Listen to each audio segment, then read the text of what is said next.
En matière de perte de poids, la réussite passe par un changement durable d'alimentation, qui va bien au-delà de nouvelles recettes. Croyances, habitudes, addictions, c'est un processus qui peut s'avérer lourd et qui fait peur. Pourtant, sortir de sa zone de confort est souvent la clé de la réussite. Et cette semaine, j'ai souhaité échanger avec Emmanuelle sur la thématique du changement. Directrice de crèche pendant 20 ans, Emmanuelle s'est jetée dans le vide pour devenir coach. Et elle vient partager ici son parcours étonnant, ses peurs et ses victoires. Tu ne me connais pas ? Je m'appelle Sophie Gironi, je suis coach en nutrition et je reçois ici des experts, mais également des gens comme toi et moi, pour partager leur parcours de santé. Bonne écoute. Bonjour Manu. Bonjour Sophie. Alors, merci déjà d'être avec moi aujourd'hui pour parler de ce point primordial qui m'intéresse tellement, le changement.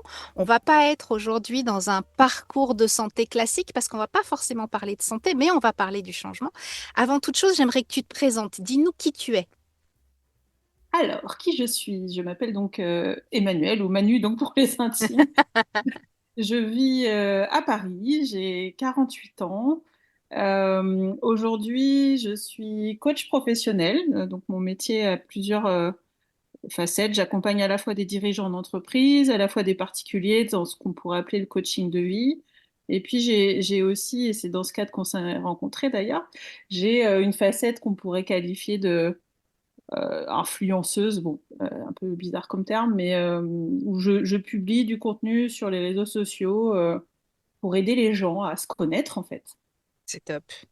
Euh, c'est top. Alors, ce parcours que tu as pris, le parcours de la reconversion professionnelle, puisque tu n'es pas coach depuis toujours, avant ça, tu faisais un autre métier dont tu vas nous parler certainement.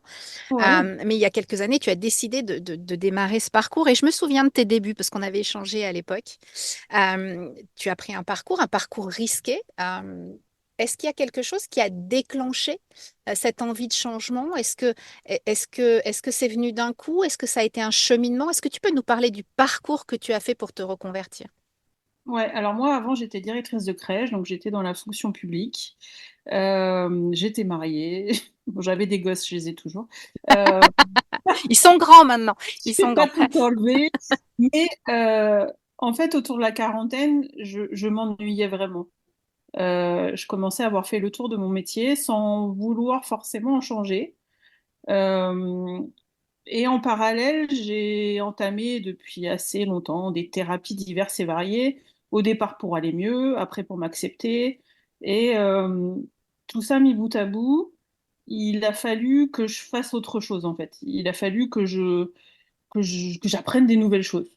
Et c'est comme ça que je me suis intéressée au coaching, ou que le coaching est arrivé dans ma vie en fait.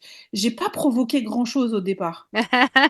C'est, c'est- Ça s'est un peu mis sur ma route comme ça. Il y a plusieurs personnes qui m'ont recommandé d'aller voir de ce côté-là, parce que là, on est en 2012, 2013, et c'est pas encore l'euphorie chez les coachs, hein. Non. Euh, donc c'est comme ça que je suis un peu allée me balader à la fac et que j'ai eu un master de pratique du coaching. Euh, et puis ça commençait à sérieusement m'intéresser en fait. Je l'ai fait par hasard et puis au final, bah, ça m'a plu. Et ouais, et en même temps, je crois tellement pas au hasard. Donc, je crois que la vie se débrouille pour te mettre sur ta route ce dont tu as besoin, à condition d'ouvrir un peu les yeux, ou sinon, elle est des fois un peu plus insistante. Et, euh, et en fait, j'ai essayé de pratiquer le coaching au sein de mon administration, mais c'était pas leur plan à eux. Euh, La fonction publique qui n'est pas ouverte au coaching? Oh, c'est étonnant. ouais, ils te payent un truc, et puis l'optimisation, on s'en fout complètement. Euh, donc c'est comme ça que qu'en sortant de la fac, j'ai continué. En fait, j'ai fait des coachings le soir, le week-end, pendant les vacances, et, euh, et j'avais ces deux vies comme ça en même temps. Et ça devenait quand même très sérieusement compliqué Oui. parce qu'il y a un métier qui était plus un loisir d'ailleurs pour moi où je m'éclatais. Et il y a celui où j'avais quand même des responsabilités assez importantes, où je galérais vraiment et où j'arrivais plus à emmener mes équipes en fait, puisque je croyais plus à mon avenir là-bas. Donc je commençais à devenir mauvaise, donc ça devenait compliqué. Et du coup, il y a eu un déclic, il y a eu un... un truc à un moment donné qui a fait que tu as dit non, mais c'est bon, j'arrête ça, je vais Ouais, là où mon cœur en me fait, mène. c'est marrant. En fait, je suis allée chez mon ostéo. Ah, Parcours de santé. Allez, allez, on on raccroche le truc. raccroche, on En fait, raccroche. on est pas mal. Je suis allée chez mon ostéo et je sais pas ce qu'elle a fait. Elle a mis les mains sur mon ventre et j'étais très stressée. J'étais pas bien. Je portais beaucoup et en fait, elle m'a posé la question de qu'est-ce qui me ferait du bien. Et il y a le mot liberté qui s'est imposé à moi. Et je crois que j'ai décidé à ce moment très précis que j'allais quitter la crèche. D'accord. En allant chez l'ostéo, comme quoi tout est possible. Ouais. D'accord. En tout cas, ça a mis des mots, enfin, ça m'est apparu que peut-être, enfin, c'était possible en fait, que je pouvais le rêver et peut-être le Mais faire. jusque-là, tu n'imaginais pas que c'était possible, en fait. Non, non, je me battais moi pour obtenir, alors c'est chiant, hein, la fonction publique, je me battais pour obtenir chaque année un 80%, pour obtenir un cumul d'activités, tout était dur en fait. Et alors donc je parlais de la quarantaine, mais on s'est séparés avec mon mari, donc je me retrouvais maman solo avec mon métier. J'ai envie de dire que j'avais la chance, mais c'est pas vraiment une chance parce que ça a été un très gros boulet aussi. J'avais un appartement de fonction qui nécessitait que j'étais joignable quand même une bonne partie de la journée. Mais ça veut dire que pour quitter ça, il fallait trouver un appart. Quand tu es fonctionnaire, t'as pas de chômage, t'as pas de rupture conventionnelle, donc c'était un vrai saut dans le vide. C'était un vrai saut dans le vide. Et du coup, ce saut dans le vide, ça fait une transition parfaite. Hmm. Ce saut dans le vide, tu en as appris tu en as tiré quelle leçon? Qu'est-ce que ça t'a appris de sauter dans le vide à un moment où tu pensais que c'était pas possible et puis tout d'un coup, tu t'es mis un grand coup de pied au derrière Ouais. et de sauter dans le vide, qu'est-ce que tu as appris? C'est quoi le truc le plus fort que tu en as retiré? Ah bah il y a la notion de liberté pour le coup, ça c'était incroyable parce que j'ai eu droit à la médaille des 20 ans de la fonction publique et, et c'est formidable. On est quand même dans des emplois très très stables et linéaires et d'un coup je me retrouvais avec le champ des possibles devant moi en fait. Tout était, enfin je pouvais prendre le métro à n'importe quelle heure de la journée, je pouvais aller dans un café, déjeuner avec qui je voulais. Enfin il y a vraiment une c'est comme si j'avais pété le cadre d'un coup, quoi. C'était assez jouissif, hein. C'est Et assez. ça faisait quand même aussi très très peur quand même. Oui, oui, oui, forcément, forcément. Et du coup, si tu devais aujourd'hui dire ce qui a été le plus difficile pour toi, alors on a bien entendu hein, la problématique de la sécurité contre la liberté, parce que c'est toujours un peu ça, la sécurité de l'emploi, la sécurité de l'appart, Ouais. dans un boulot où tu es un peu enfermé dans un cadre, et puis tout d'un coup la liberté, un boulot que tu crées à ton image, à ta façon, mais du coup tu perds la sécurité. Est-ce qu'il y a des choses qui ont été plus difficiles que d'autres dans ce changement que tu as mis en place? Est-ce qu'il y a des barrières que tu n'aurais pas imaginées qui se sont opposées à toi? Bah, écoute, ce qui a été plutôt super compliqué, c'est que je me suis lancée en septembre 2019, que il y a eu les gilets jaunes, les confinements. En même Et, temps, pendant les confinements, les gens avaient le temps pour faire du coaching à distance, non? ouais, mais je le savais pas, tu vois, moi je savais pas. Je commençais, donc je savais pas. Enfin, j'ai beaucoup, beaucoup travaillé du coup, j'avais super peur. Et effectivement, ça, je l'ai compris par la suite, c'est que les gens étaient très présents à ce moment-là, euh, ce qui n'a pas été le cas après par la suite d'ailleurs. Mais donc déjà, ce contexte a été assez compliqué. Ce qui a été compliqué pour moi, c'est que euh, c'est assez ambivalent, quoi. C'est que j'avais un côté assez naïf en fait, c'était vraiment un appel fort pour quitter ce boulot. En fait, je crois que ma peau était en jeu. Je pouvais pas rester là. Je fonçais droit dans le mur. J'allais au burn-out tout droit, en fait. Donc, j'ai appelé ça. Enfin, j'ai accepté cet appel. Mais j'avais pas la maturité. J'avais pas fait de business plan. J'avais pas les moyens de prendre un appart. Je savais pas très bien gérer mon argent. Donc, il y a tout ça que j'ai appris sur le tas, qui a retourné un peu dans ma tranche dans les mois qui ont passé. Mais Ouais, il s'est passé quand même tout ça. Mais tu t'en es sorti, entre guillemets, j'ai envie de dire. C'est-à-dire que même sans entrevoir, tu sais, Ouais, il y a une phrase de Mike Horn que j'aime beaucoup. Alors, je l'ai plus en tête exactement, mais en gros, il dit, pour démarrer le chemin, tu as juste besoin d'avoir 5% des réponses. ouais, Ceux qui veulent avoir 100% des réponses ne démarrent jamais, en fait. exactement. Mais Et ça, là, mais t'étais vraiment dans la naïveté c'est ça. de la personne qui y croit, quoi, et qui croit en Exactement. ses rêves, et t'y es allé, quoi, et t'as foncé, et ça a marché. Parce que mais c'est exactement ça par rapport à l'assignation, c'est que si à l'inverse j'avais les codes avant, je l'aurais pas fait.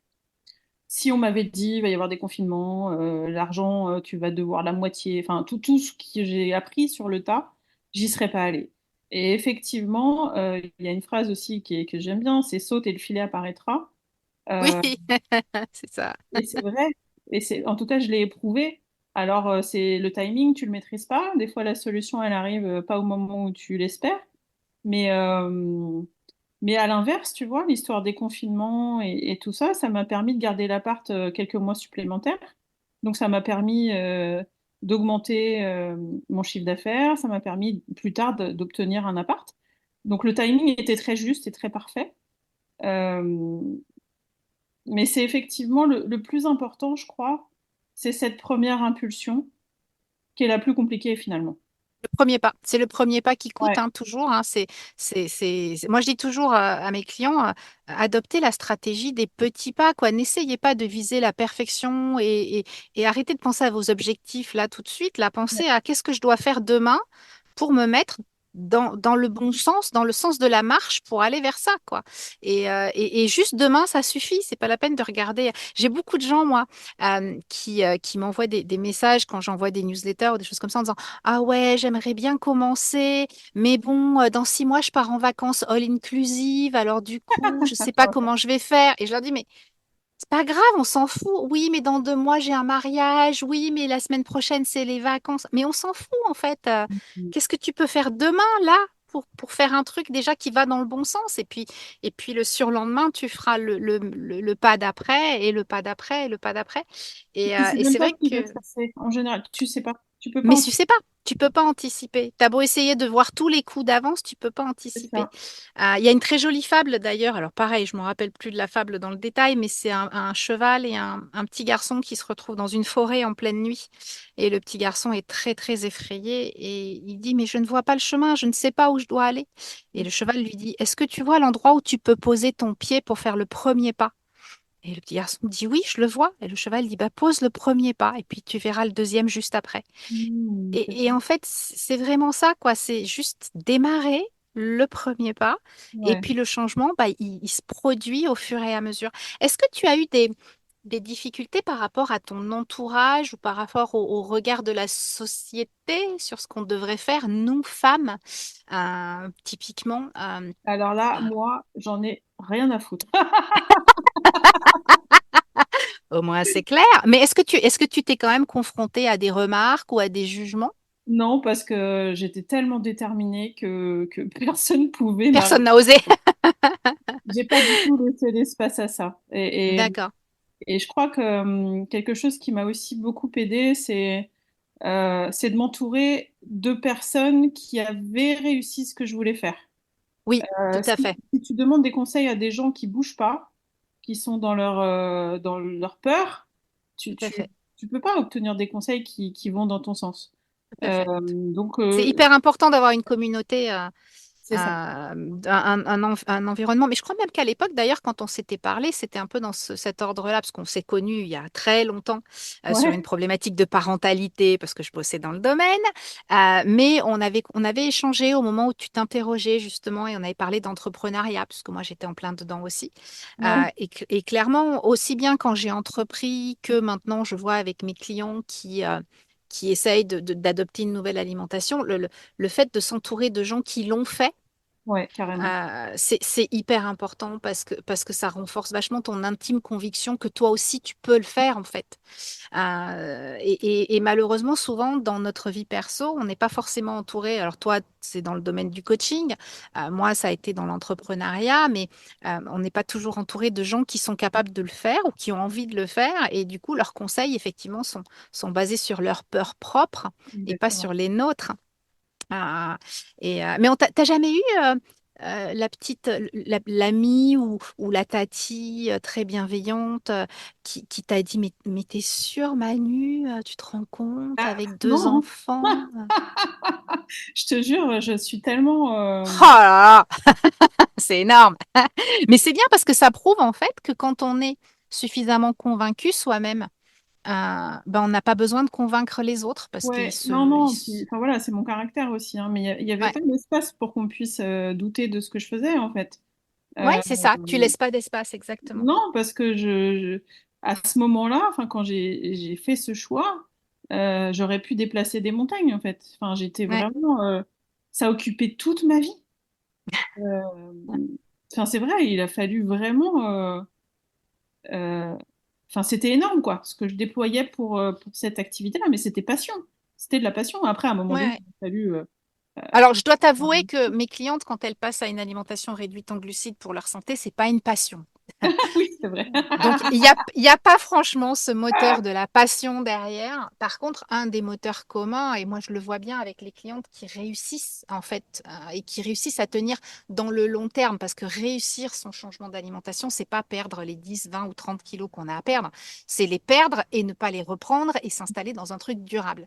Et les clientes que je vois maintenant avec 4 ans d'ancienneté, bientôt 5 d'ailleurs, de mon programme, les clientes qui perdurent, je le vois, elles ont cette intime conviction et elles ne laissent pas la place au doute de la part des autres. Donc, du coup, il n'y a Hmm. personne qui les enquiquine sur ce qu'elles font. Là où celles qui ont le plus de mal, c'est celles qui ont besoin de l'approbation, qui recherchent l'aval des autres. Et du coup, comme les autres ne sont pas dans la même dynamique, ça ne peut pas marcher, en fait. Mais C'est oui, c'est assez... ça, d'où l'importance des communautés, des podcasts comme tu fais pour rester motivé, en fait. Ouais, pour asseoir sa conviction que c'est possible et que, Ouais. on peut le faire, quoi. Et du coup, si là, maintenant, tout de suite, dans les gens qui nous écoutent, il y a des gens qui ont envie de démarrer un changement, que ce soit un changement de vie, que ce soit un changement d'alimentation, que ce soit un changement de boulot, peu importe, qui veulent démarrer quelque chose mais qui n'osent pas se lancer. Au-delà du conseil de dire vas-y, saute, le filet il va apparaître, parce que ça c'est Hmm. très c'est très théorique, mais qu'est-ce que tu donnerais comme conseil pragmatique à quelqu'un qui veut démarrer le changement? Bah, le premier conseil que je donnerais, et tu vas pas être contre moi, enfin, c'est se faire accompagner, je crois. C'est c'est se rapprocher de personnes, ça rejoint ce que je viens de dire, en fait, qui l'ont déjà fait. C'est d'aller demander des témoignages, des expériences de personnes qui sont déjà là où tu as envie d'aller. Parce que ça D'accord. rend ce changement qui peut paraître lointain, ça le rend plus réel en fait. Ah, il devient tangible parce que tu as quelqu'un Ouais, qui l'a fait, en fait. Oui, tout à c'est fait. ça. Moi, je sais que par rapport à l'entrepreneuriat, du coup, j'ai bouffé des podcasts d'entrepreneurs, mais je faisais que ça en fait. Sur mon temps libre, c'était toutes ces histoires de personnes qui ont réussi, qui étaient dans un boulot, qui en ont changé, qui ont dépassé des obstacles. Et à force, bah, ton cerveau, il devient un peu apprivoisé. Et il est OK avec cette idée que, ah ouais, on peut faire autrement. Oui, c'est possible. C'est ça, en C'est fait. possible. Le Ouais. changement est possible. C'est vrai que je pense que c'est, moi, j'insiste toujours beaucoup, donc pour mes clients, j'ai un groupe privé sur Facebook dans lequel on échange. Mhm. Et j'insiste toujours beaucoup pour ne pas utiliser des choses, ah non, moi, le petit déjeuner, c'est impossible. Tu vois.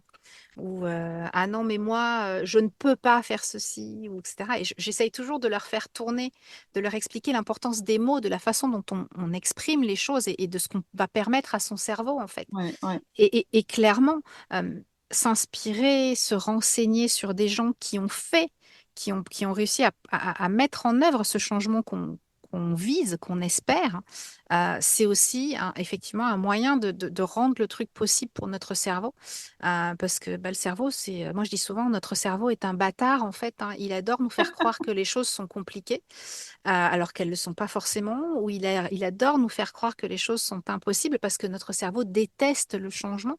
Mais c'est ça. Euh, J'explique toujours à mes clients que d'ailleurs, la toute première leçon de mon programme, c'est le changement, pour te dire à quel point c'est quelque chose d'important, Mm. à mon sens.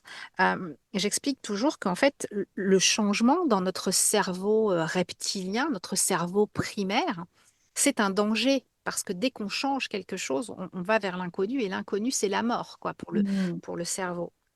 Et donc, il va tout faire, le cerveau, pour pas qu'on change. Et il va nous mettre tout un tas de barrières. Et parfois, à vouloir trop étudier les choses, trop comprendre en avance, etc., c'est aussi une façon pour le cerveau de nous dire, non, mais t'as vu comment c'est compliqué, Mm. tu vois. Et j'aime beaucoup ta position de naïve, un peu, qui a débarqué là et qui s'est pris quelques clacasses parce que quand même, elle s'est rendue compte Ah, que la vie d'entrepreneur, c'était pas si facile ouais. sans l'avoir forcément anticipé, mais tu l'as fait, quoi. Et c'est juste énorme, tu l'as fait.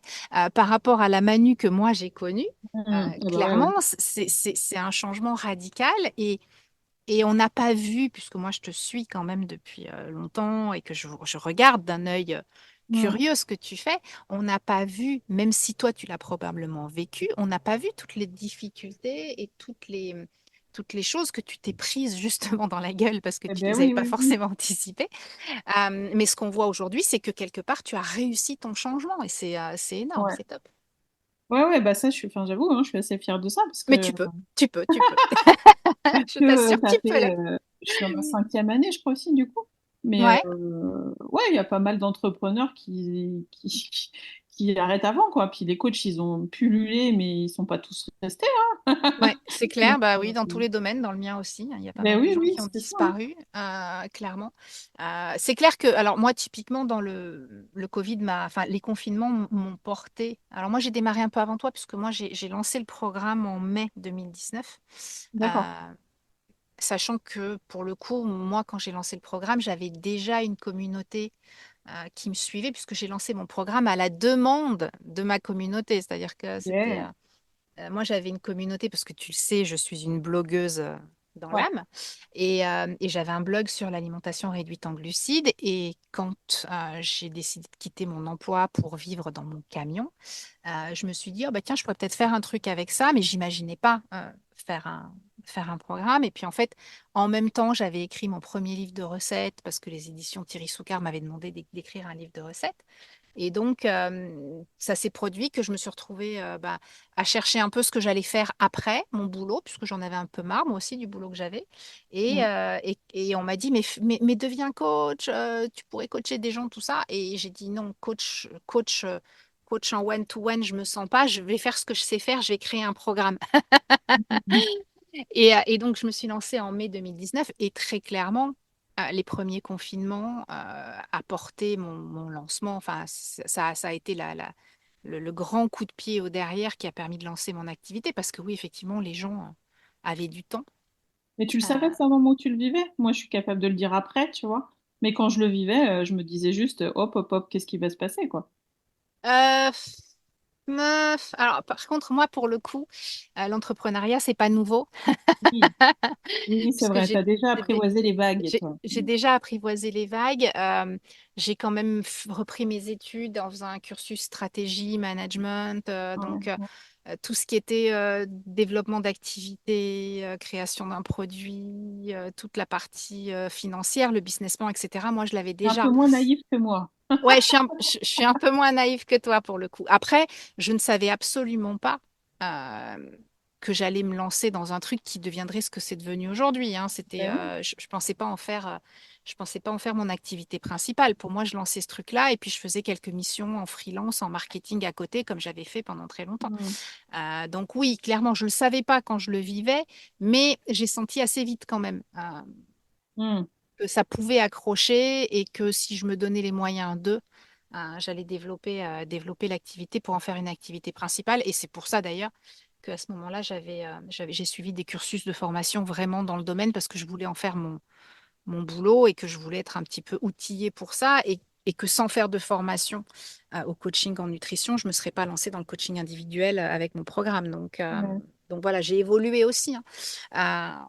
Mais oui, clairement, j'avais peut-être une vue d'ensemble un petit peu plus pointue que toi sur le monde de l'entrepreneuriat. C'est sûr. Mais oui, le confinement du Covid a été plutôt positif pour le lancement de mon activité. Ce qui a été moins positif, c'est depuis à peu près un an, les successions de crises en tout genre, Ouais, ça qui bloque. Ça bloque. effectivement, ouais, c'est assez compliqué. Alors, c'est pas dramatique, mais on sent bien que là où pendant le Covid, il y avait une espèce de vague hyper enthousiaste, les gens prenaient du temps, ils faisaient des choses pour eux parce qu'ils avaient le temps, etc. Là, on a pris le retour de la manivelle et comme les crises se succèdent et s'enchaînent les unes à la file des autres, quand c'est pas politique, c'est économique, quand c'est pas économique, c'est sociétal et ça n'arrête pas. Mm. Clairement, on sent que les gens, ils sont moins enthousiastes et ils ont moins de bandes passantes, j'ai envie de dire, pour s'intéresser à du coaching, à du bien-être, à leur santé, et ils sont plus dans les affres du quotidien, quoi. Donc Ouais, oui, on mais je sent, sais on pas sent bien la si différence. tu sens, mais enfin si tu as le même ressenti surtout. Là, je sens que depuis début d'année, ça commence à bouger à nouveau. Ça frémit un peu. Ouais, ouais, ouais, ouais, Je pense que les gens, alors bon, après, il y a toujours un frémissement en début d'année, puisque c'est la période des ouais, bonnes mais pas résolutions, comme l'année etc. dernière, tu vois. Je sens que c'est bon là. Maintenant, on sait, c'est la merde. Bon, bah, on va Bah, peut-être. je pense que voilà, je pense que c'est ça en fait. Les gens se sont dit, bon bah maintenant de toute façon c'est la merde, ça Donc, on va changera prendre soin de pas. soi. Voilà, c'est bon. Exactement, c'est le moment de prendre soin de soi. Ouais, ouais. Bah, après, moi, ce que j'explique souvent à mes clientes, parce que les gens qui entreprennent un changement d'alimentation, souvent elles le font à un moment qu'elles jugent opportun, c'est-à-dire un moment où elles vont pouvoir prendre le temps de faire les choses, de Hmm. s'occuper d'elles, etc. Et en fait, c'est pas forcément là que tu en as le plus besoin. C'est quand c'est la merde que tu en as besoin, Ouais. généralement. Et en fait, c'est ce que j'avais envie de dire aussi, c'est que c'est jamais le bon moment. Non, On c'est va, jamais le bon moment. on Jamais. va toujours trouver des excuses parce que, Oui, comme tu disais, le cerveau, il connaît pas, donc il va t'expliquer que ça sera mieux plus tard. Et plus tard, c'est jamais. Donc, en ouais. fait, ouais, c'est une modulation entre j'évalue un peu le terrain et je saute, on verra. C'est Ouais. un Est-ce peu. que tu as étudié les 6 phases du changement ou pas? C'est fort probable. Tu sais, la pré-contemplation, la contemplation, la Ouais. préparation, le passage à l'action, l'installation, tout ça. Et en fait, il y a vraiment 6 phases. Moi, j'appelle ça les boucles du changement parce que j'ai l'impression, je trouve que le changement, c'est un peu comme les jeux vidéo. Tu sais, quand tu dois collecter suffisamment d'étoiles pour pouvoir Ouais. passer au niveau suivant. Et des fois, tu collectes juste assez d'étoiles, tu passes au niveau suivant, mais tu te rends compte que bah, ça va pas le faire si tu retournes pas au niveau d'avant pour Hmm. collecter un peu plus d'étoiles pour pouvoir passer au niveau suivant du niveau suivant. Tu vois, c'est des espèces de boucles comme ça. Et clairement, les gens ont tendance à voir le changement comme je pars du point A, je vais au point B, c'est une ligne droite, on n'en parle plus. Je dois passer par telle étape, alors qu'en fait, c'est beaucoup plus complexe que ça. Et Hmm. le mot qui me vient quand je pense au changement, moi, c'est le mouvement. Ah oui, Il faut se mettre en mouvement. ouais, Tu ne changes pas si tu restes immobile, en fait. ouais, je suis À un d'accord. moment donné, il faut bouger. Tu vas pas forcément bouger dans le bon sens pour le premier mouvement que tu vas faire, mais c'est pas grave, c'est le mouvement, quoi. Ça marche pas si tu passes pas à l'action à un moment Ouais, je suis donné. d'accord. Donc, Ouais, pour avoir éprouvé justement là ces derniers mois, enfin les dernières années plutôt avec le Covid, le fait moi je travaille bah, comme toi essentiellement chez moi, enfin par téléphone en tout cas. Euh, je me suis petit à petit enfermée en fait. Et à un moment donné, tu vois, je me disais mais waouh, il faut que bah, justement que ça change en fait. Là, je passe mon temps à coacher et puis voilà quoi. Et effectivement, j'ai décidé à nouveau qu'il fallait que quelque chose bouge. Et c'est vrai que bah, t'inscrire à quelque chose et puis tu rencontres quelqu'un et puis il se passe un nouveau truc. Et en fait, le principal, c'est ça, je pense. On en revient à cette idée de premier petit pas, ouais. de, de passer à l'action. Et c'est pas forcément des grosses actions, mais en tout cas, commencer par quelque chose, quoi. Ouais. En matière d'alimentation, moi, souvent, je dis aux gens, mais regardez comment vous mangez et simplement dites-vous qu'est-ce que je peux arrêter de manger parce que je sais que c'est pas bon pour moi. Voilà. Hmm. Et vous commencez par là, vous l'enlevez, vous faites en sorte de plus en manger. Et c'est le premier pas. Et puis au bout d'une semaine que vous ne mangez plus de cet aliment-là, vous dire bon, ben, comment est-ce que je peux améliorer mes assiettes pour qu'il y ait un peu moins de ceci, un peu plus de cela. Mais Hmm. c'est pas, c'est pas immédiat. Et en plus, enfin, alors je sais pas toi si tu l'as ressenti. Alors toi, forcément, tu t'es lancé de manière un peu naïve, donc j'imagine que tu as fait des boulettes. Tu t'es rattrapé aux branches, tu as rebondi, tu as fait autrement, tu as appris de tes erreurs, etc. J'ai l'impression que les gens sont un peu figés par la peur de faire des bêtises. Ah bah complètement, ouais, bien sûr. Ouais. Mais tu dis en général ou en ce moment? Bah, en général, je pense que après c'est peut-être en ce moment plus prégnant parce qu'il y a cette espèce de peur qui est Ouais, toujours là en ouais. arrière-plan. On a peur de beaucoup de choses en ce moment. Les médias adorent nous faire vivre dans la peur. Ah bah complètement. Voilà. Mais il y a quand même euh, tu sais, je dis souvent à mes clients, les bébés, quand ils apprennent à marcher, ils n'ont pas peur d'apprendre à marcher, quoi. Ils se lèvent, ils lèvent leur cul avec leur couche, et puis ils tombent sur les fesses, et la fois d'après, ils se relèvent, quoi, tu vois, et puis ils Ouais. recommencent jusqu'à ce qu'ils arrivent à marcher, puis après, au bout d'un moment, ils arrivent à courir, et puis voilà, quoi. C'est un apprentissage, et ils n'ont pas peur de tomber. Un bébé, il n'a pas peur de tomber, en fait. Et ça me fait penser un peu quand je faisais du ski, parce que moi, sur des skis, c'est assez comique, hein. Je suis pas particulièrement sportive, svelte, tout ça. Donc le ski, bon, j'aime bien, mais c'est pas non plus, voilà, je suis pas super à l'aise. Et je sais que mon père, à l'époque, et mon mari ensuite, m'ont toujours dit, mais t'as peur de tomber, tu bouges pas, tu pourras pas apprendre si tu as tout le temps peur de tomber. Hmm. Et je trouve qu'en matière de changement, que ce soit alors un changement d'alimentation, un changement de vie, un changement de carrière, euh, peu importe, euh, on est beaucoup enfermé dans cette peur de se planter, et on voit le plantage comme la fin du truc alors qu'en fait ça fait partie du processus. Ouais, ça vient de nos éducations aussi, où on est très dans la hiérarchie, dans le patriarcat, les bonnes notes, les mauvaises notes. Ouais, Il y a souvent cette impression aussi de... Enfin, ce qui est hyper important, moi en tout cas, pareil dans mes coachings, c'est la responsabilisation. C'est-à-dire que on part souvent d'un mal-être. Moi, j'accompagne des gens qui n'ont pas confiance en eux, qui ont une estime d'eux très basse, euh, et qui ont tendance à accuser le monde extérieur de leur mal-être. ouais, Accuser ou, à l'inverse, attribuer leur bonheur à l'extérieur. Et tout l'enjeu, c'est de récupérer sa part de responsabilité, de, de pouvoir prendre conscience qu'on était son propre maître, en fait. ouais, Et que du coup, bah, si tu es ton propre maître, c'est compliqué parce que tu es responsable de tes échecs, mais tu es aussi responsable de tes réussites. ouais. À un moment donné, bah, quand tu es face à tes choix,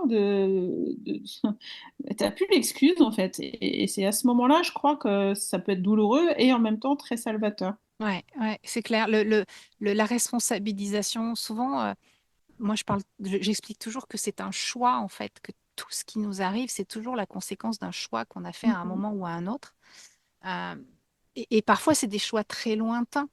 Moi, c'est quelque chose que je subis, entre guillemets, très régulièrement. C'est que j'ai fait un choix de vie un peu particulier, puisque j'habite Ouais. dans un camping-car, je sillonne les routes d'Europe, je travaille à distance. Voilà, bon.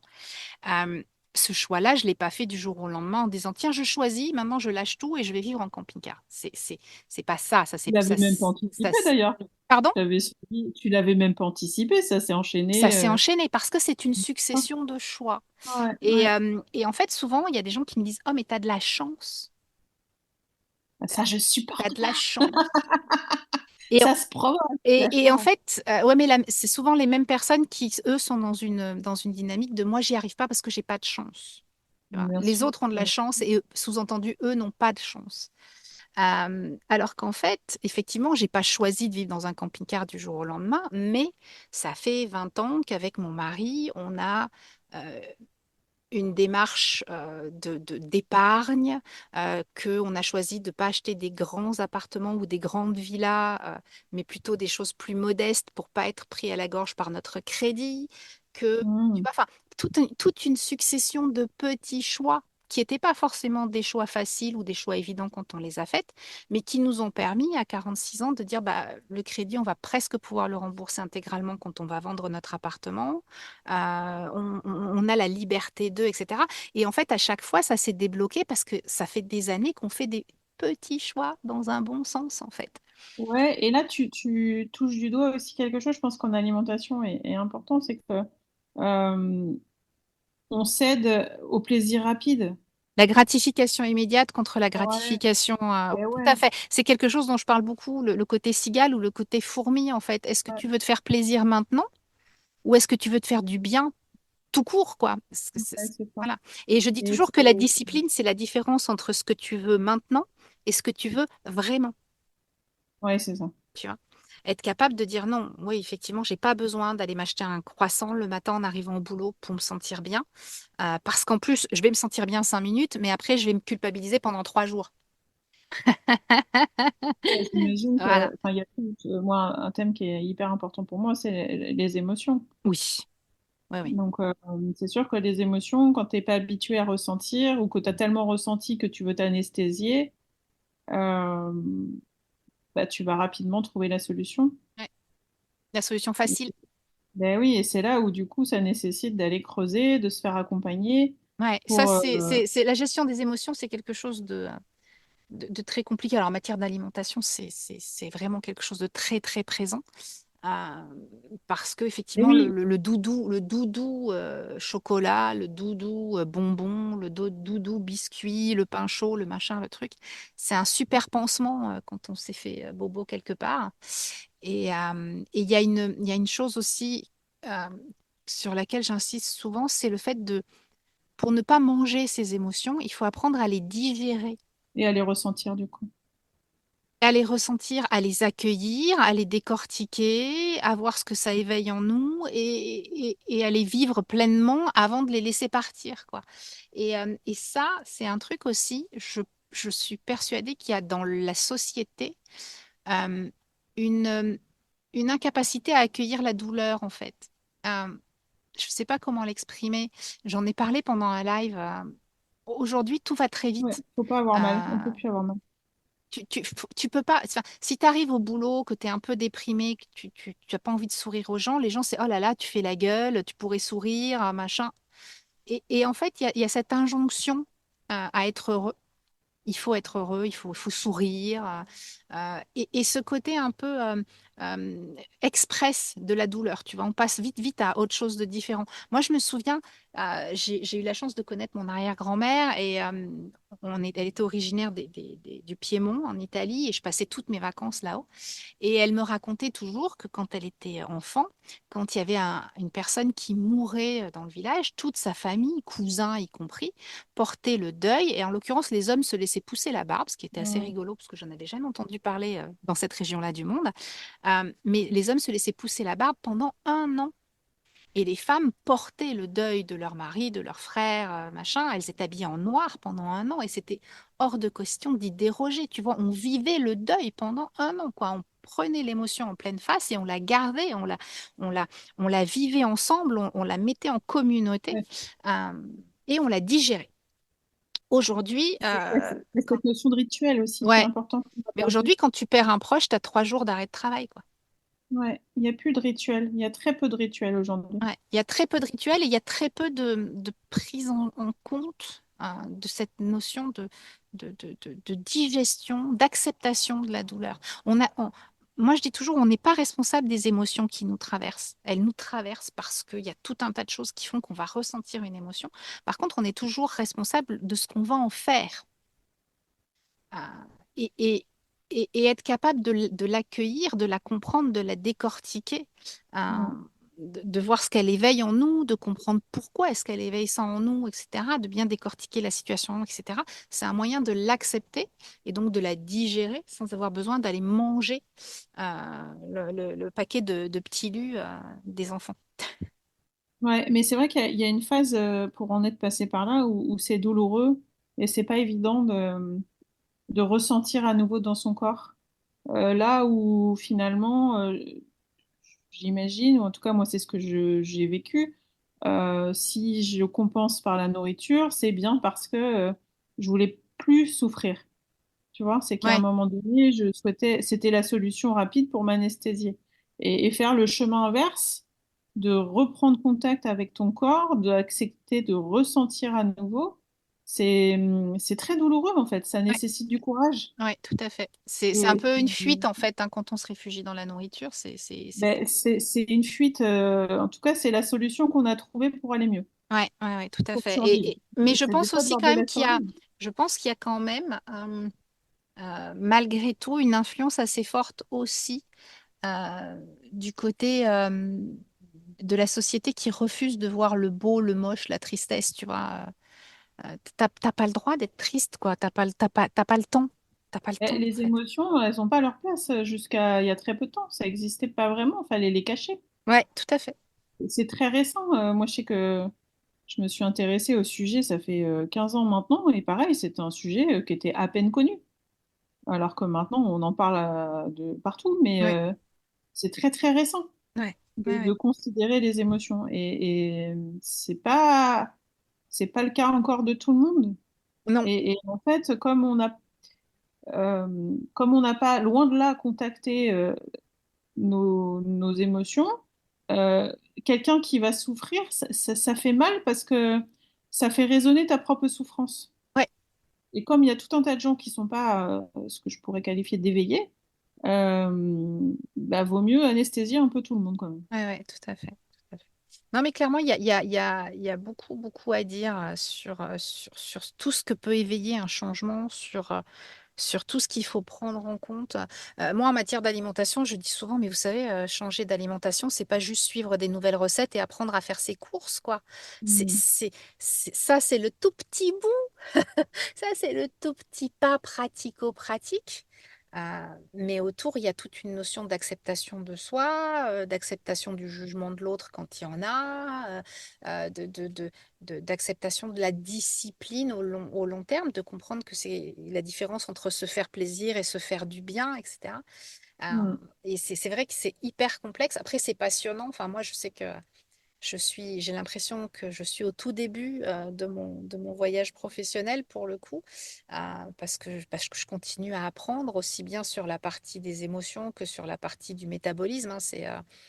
Je pense que toi, c'est pareil, quand tu démarres une activité comme ça, tu commences avec une base de connaissances et puis tu l'enrichis Mm. petit à petit, quoi. Bien sûr. Et pour le coup, moi, j'ai l'impression de vivre dans un changement permanent. C'est-à-dire, Ouais, je suis d'accord avec toi. Là, c'est aussi très lié pour moi, en tout cas, à l'entrepreneuriat, hein, où les semaines, elles se ressemblent pas, quoi. non, non, non.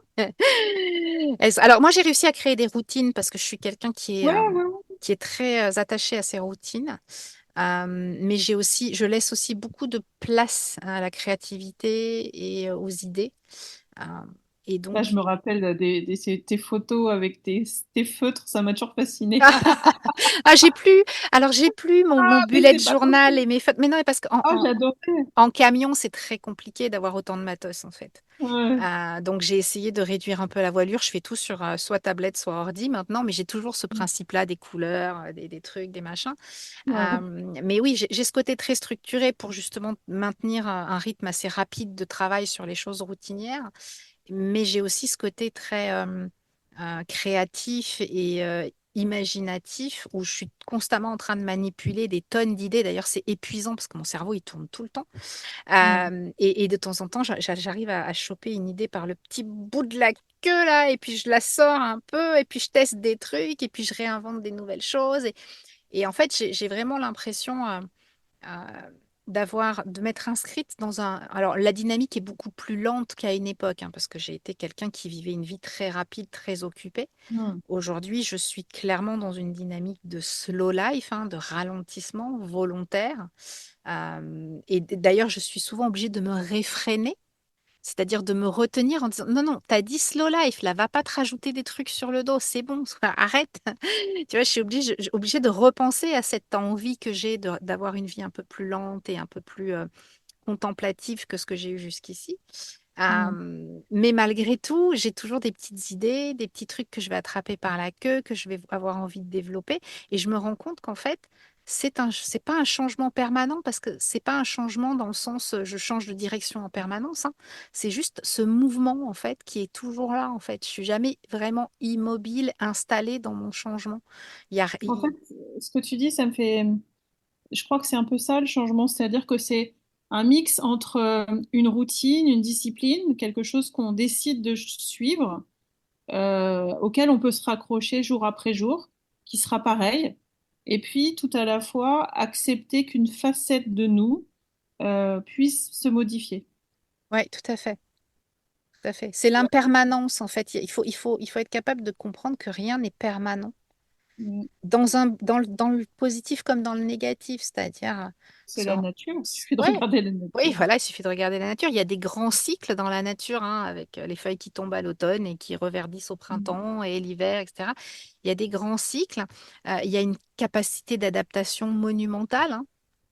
Et je me souviendrai toute ma vie, moi, d'avoir vu un panneau stop littéralement mangé par un érable qui avait poussé juste derrière et qui avait englouti le panneau stop, quoi. Tu vois, il s'était adapté, il avait englouti le panneau stop. Et pour moi, c'est vraiment la résilience extrême. Tu vois, l'arbre, il avait besoin de se Ouais. développer. Il y avait un panneau en fer au milieu, bah, il l'a mangé, quoi. Et en fait, ouais, être capable d'avoir cette résilience-là, de s'accrocher à des grands rythmes, et en même temps, se dire que bah, quand on se plante, ça n'est pas permanent. Quand on réussit, ça n'est pas permanent. Et il y a toujours cette recherche d'équilibre, un peu comme un funambule, hein, pour maintenir le mouvement vers l'avant, en fait. Et, euh, et je le dis aussi à mes clientes en matière de nutrition, vous savez, vous pouvez pas avoir la réponse aujourd'hui ou même dans un an à ce que vous devrez manger toute votre vie. Le métabolisme, il évolue et toute votre vie, va falloir être capable d'être dans l'ajustement, dans l'observation. Et en matière de vie professionnelle, en matière de choix de vie, c'est ça aussi, c'est s'accrocher à des grands rythmes et être capable de prendre des petits chemins de traverse quand on sent des opportunités ou des besoins. Ouais, c'est ça. Bon, bah c'est cool. Toi, tu as pris un sacré chemin de traverse en tout cas, hein, puisque quand même, tu es partie de la fonction publique. Enfin, c'est quand même pas rien, hein. Je me Oui, souviens oui, qu'à non, l'époque, c'était quelque chose de très problématique pour toi de quitter ce truc-là, parce qu'effectivement, ça t'apportait une sécurité incroyable. ouais. Tu avais travaillé ailleurs que dans la fonction publique avant? Ouais, 2 ans, mais ailleurs, mais ça n'a pas de. Ouais, donc tu étais un pur fruit de la fonction publique avec Ouais, justement cette grosse pression de la sécurité. ouais, Euh, ouais, 20 ans, enfin, j'avais la médaille des 20 ans. Ouais. Donc, tu t'es vraiment lancé dans le vide en te disant, oh punaise, j'espère qu'il va y avoir un filet. Ouais, c'est Et ça, le filet est apparu. C'est magique. exactement. C'était super sympa d'échanger avec toi, Manu. Merci beaucoup. Juste, est-ce que je peux donner aux personnes qui nous écoutent un lien pour te découvrir, ton Ah, blog? mais avec grand plaisir. Alors, moi, j'ai plus vraiment. Enfin, j'ai plus de blog, d'ailleurs. Le blog. J'ai un site où je présente mes activités, et puis sur Instagram aussi, sinon. D'accord, bah, je mettrai les liens dans la description de l'épisode pour que ceux qui ont envie de découvrir Emmanuel Ameille, donc hein, Oui, Manu pour les intimes, euh, puissent le oui, c'est ça. faire. Merci beaucoup en tout cas, Manu, c'était super sympa d'échanger avec toi. Merci, Sophie, c'était très chouette aussi. À bientôt. À bientôt. La phrase préférée de Manu, vous l'aurez compris, est jette-toi dans le vide et un filet apparaîtra.